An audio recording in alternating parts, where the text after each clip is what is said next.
Hi, listeners. Thanks for your attention for this little while.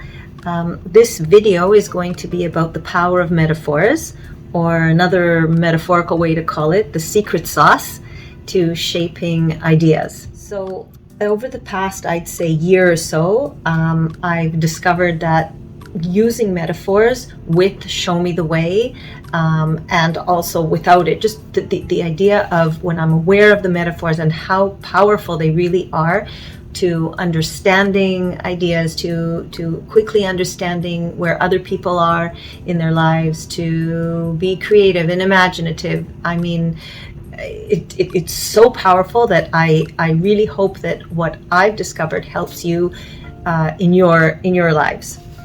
So my name's Ilana, and Kinneret and I developed Show Me Da Way, and the game itself, the tool itself, is based on Taoist principles.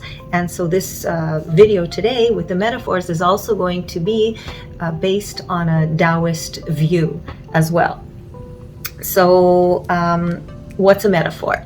So a metaphor is when you take two unrelated ideas, and I say that like with quotes, because if everything is a unit and everything is one, then everything is related. But let's just go for practicalities. You take two unrelated ideas and compare one to the other, and the brain will try to find a comparison and will try to find differences between the two. And so when you understand something about one universe and you learn how it works, you try to find the similarities in a universe of ideas that you don't know about, and so it's easier to learn that way.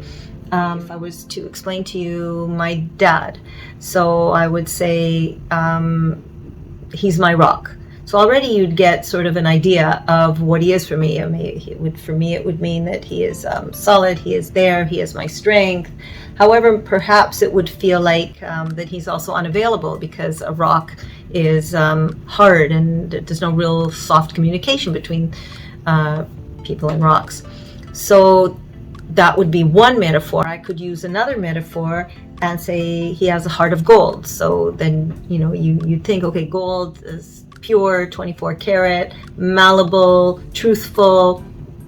And so that's where the idea of like comparing something that has like no comparison. I mean, a person isn't gold, but using the qualities of one to understand something about the other.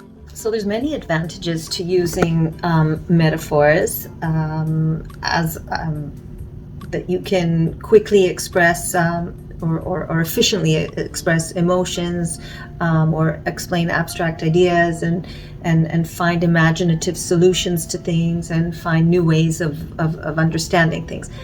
However, there also are some disadvantages, and I was reading a study how for cancer patients, the idea that we've, as a community, we write everywhere, the war on cancer, this person lost the battle or the fight to cancer. So when some of the patients were thinking or using the metaphor of a war with the cancer, and they felt like they were just exhausted and there was no way they were going to be able to fight right now. They were just not able to fight, that it didn't help them thinking about it in terms of a war. And so, that's also something to take note of. If there is a metaphor that we have is ingrained in us, we don't have to keep that metaphor. I mean, for some people, they were saying that they felt that cancer was more like an unwelcome guest.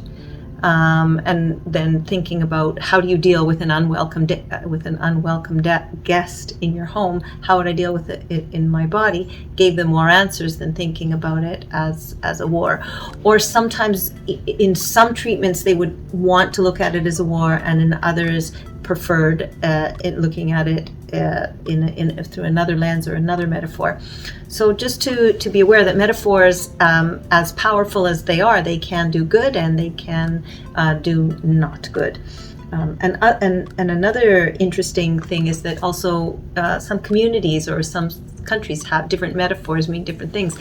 When we think of the past, we will usually say, well, it's behind us, so it's the past. And when we think of the future, we say it's something in front of us. Well, in Chile, it's exactly the opposite. When something is in the past, they look to the front, because it makes sense when you think about it. They say, well, if it's past, then I know it, I see it, so it's in front of me. The future is unknown to me, so it's behind me.